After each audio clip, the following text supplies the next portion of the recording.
In the complex world of politics, aspirants vie for a post to be elected as leaders, using a particular party as an umbrella in a typical democratic system.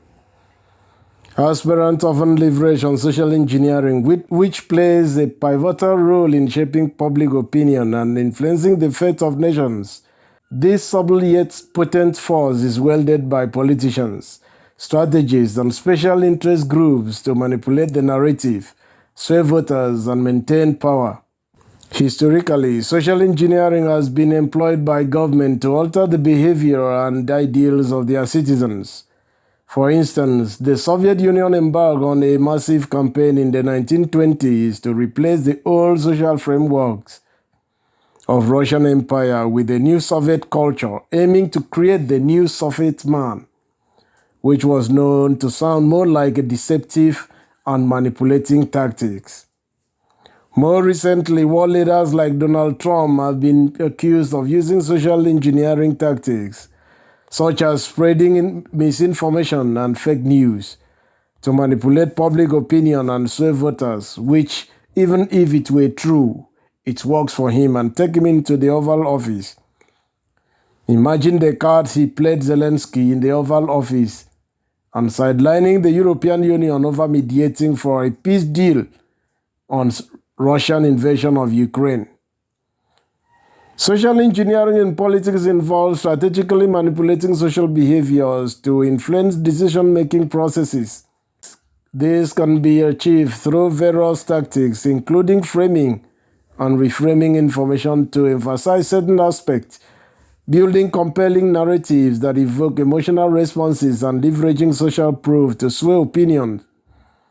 By understanding the psychological and sociological principles that drive human behavior in a particular environment and a particular people, politicians and strategists then draft persuasive messages that resonate with their target audience.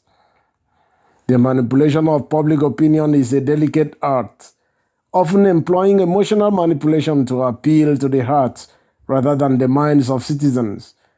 By tapping into emotions such as fear, nostalgia, and patriotism, politicians can then create a desired response, often bypassing rational consideration.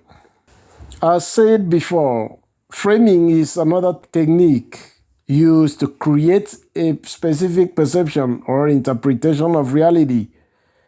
By carefully crafting messages, politicians then shape public discourse and influence policy decisions.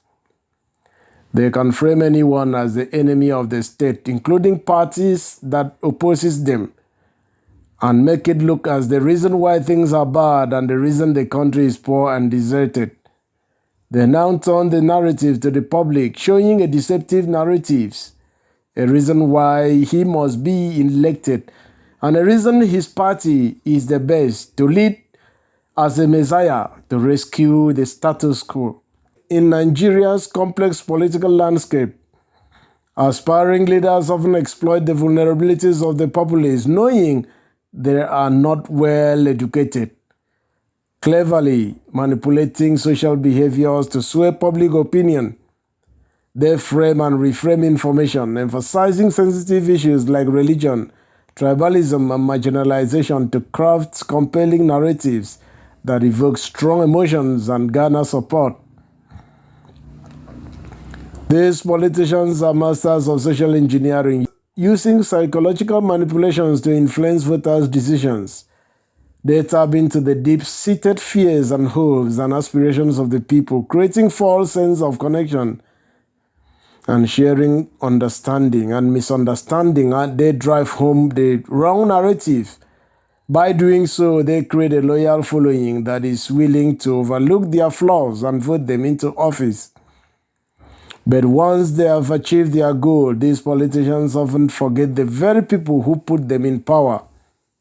They ignore their needs, their cries, and concerns of their constituents, instead focusing on consolidating their own power. Well, they use public funds at their disposal to finance their re-election bids, buying loyalty and silence with contracts and patronage.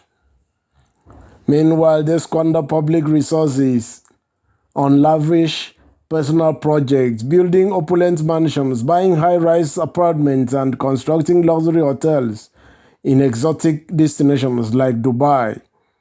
They live in stark contrast to the stark poverty and squalor that plagues the communities they were elected to serve.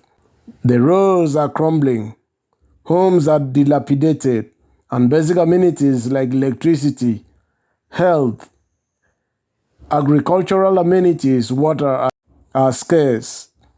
The people are left to suffer, their hopes and dreams shattered by the very leaders they trusted to improve their lives. And remember, he made a promise to fix all this that they don't have. The politicians' greed and corruption have created a chasm between the haves and have-not, perpetuating the cycle of poverty and inequality. To combat the insidious effect of social engineering in politics, it is essential to develop critical thinking skills, media literacy, and emotional intelligence that can help in reducing our bias to support the tribal, religious, and deceptive candidates who, after elections, will let us all know the beast in him. Critical consumption of information is crucial.